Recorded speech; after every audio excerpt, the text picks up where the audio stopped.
Hi everyone. Today I want to show you how to do data cleaning and how to deal with missing values in R, especially for people who are aspiring to be data scientists.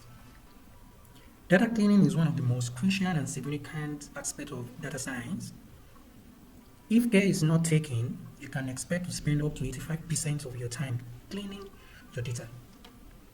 Data cleaning is a way of detecting and correcting inaccurate records from a dataset in order to identify incomplete, incorrect, and inaccurate or perhaps irrelevant part of your data, and by replacing or modifying or deleting them from your dataset. In this video, I will show you how to detect missing values too by using the package from the R-Tidyverse. I would suggest and encourage you to familiarize yourself with this package very well. A good way to start any data analysis project in R is to have a feel of the dataset to see the variable names, the variable types, and dimension of the data file. Let's quickly take a look at the example of the data that I want to use. It's the grade dataset. Looking at it, it consists of 6 columns and 23 rows, and each of the columns is assigned a variable name. To check and see variable names and types, I would like to use glimpse function by running the code, and also try to run it to see if it's installed on your laptop. Now if I run the code, so it's showing me the variable names and the variable types. For the ID, we have it to be character or a string type. Then those ones that represent DBL means double, which is also the same thing as numeric type. Now that we have taken a quick look to familiar with the data file, let's go over some basic data manipulations. Now I might want to select a few of the variables to see how they look like.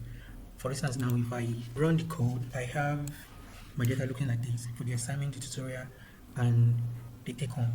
Now if you look at this very well, you will definitely see the missing values. Some are represented by AN, which means not available. Some under the assignment we have NAN, which means not in numeric. Here we also have different types of missing values there. Some are just ordinary space in here. Some is NA, small letter, and some is just a dash. You can see how easy it is to manipulate your data file with the aid of this pipe.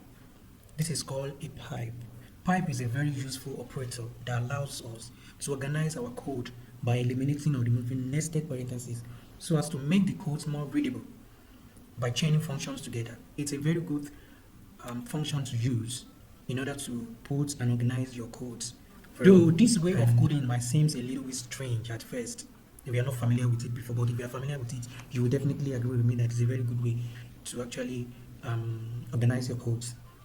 But with more practices, if you're not familiar with, you will become extremely better. Now let's take a look at the standard missing values. It's all about. When you look at the data set here, you will see under the assignment, you will see NAN, you will see NA. NA is the standard missing values, the way to write missing values in R, which means not available.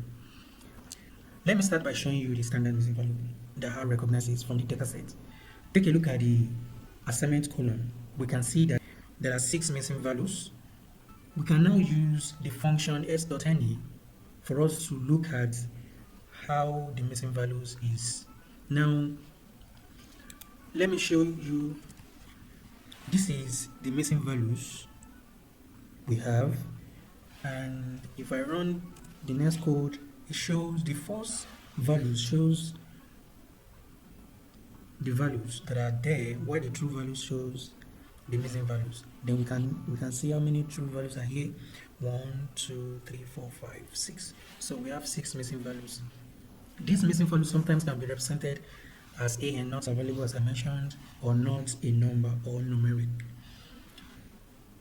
If a value is undefined, such as 0/0, not a numeric is the appropriate way of representing such number.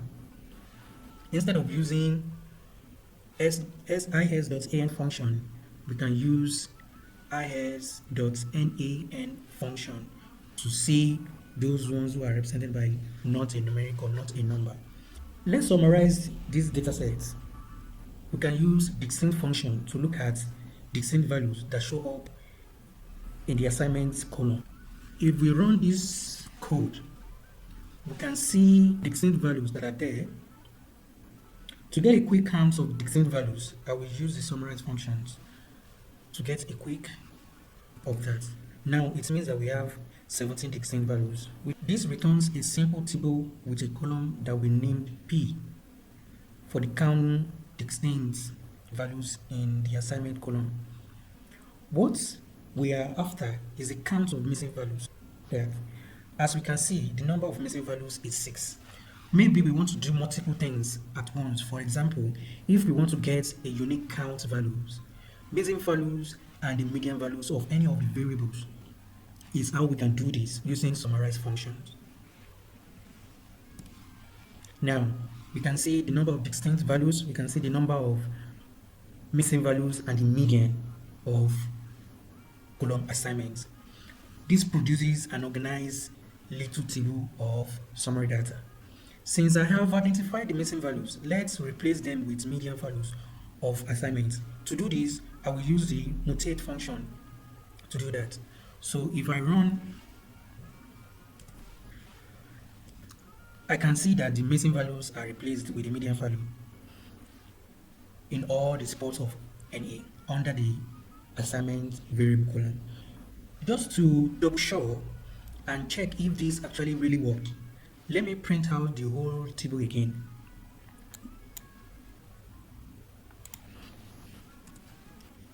Using that to double check. It looks like all the missing values are back. There's no changes in the above table. This brings up an important point that if mutate function is applied to some of the data with a pipe operator, it will only show us a modified view of the data, but it will not be a permanent modification. To make it a permanent modification, I am going to assign the mutate to the original data using the assignment operator. Do this. Now let's take a look at the data set again. Now, if I take another look at the data, it's now modified by replacing all the NA and NAN with the median values of 84.80. The assignment column is now permanently modified. Keep it in mind that if you want to permanently mutate your data set, you need to assign the mutate to the original data file.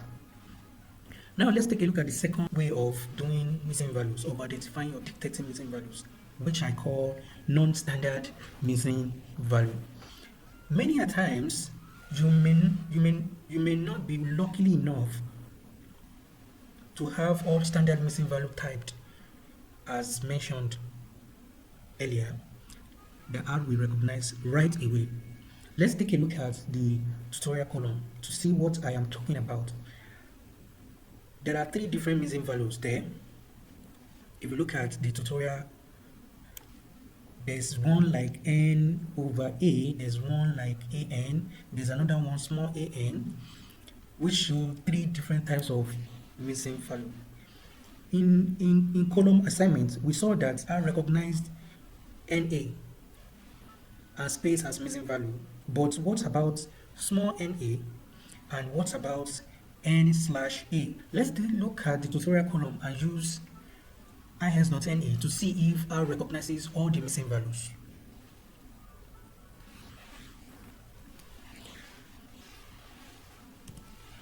Now, from these results, we can see that R only identifies NA as missing values, but could not recognize n/a as missing values.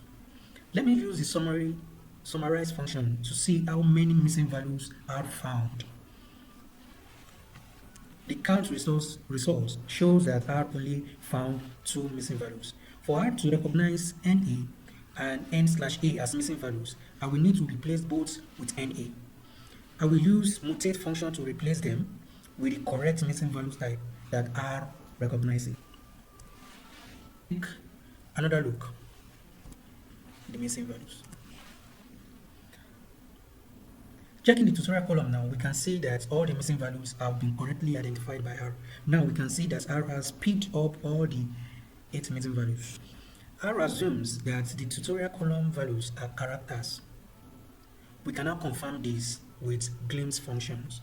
The missing value recognized by R, which is 8. So let me run the glimpse function.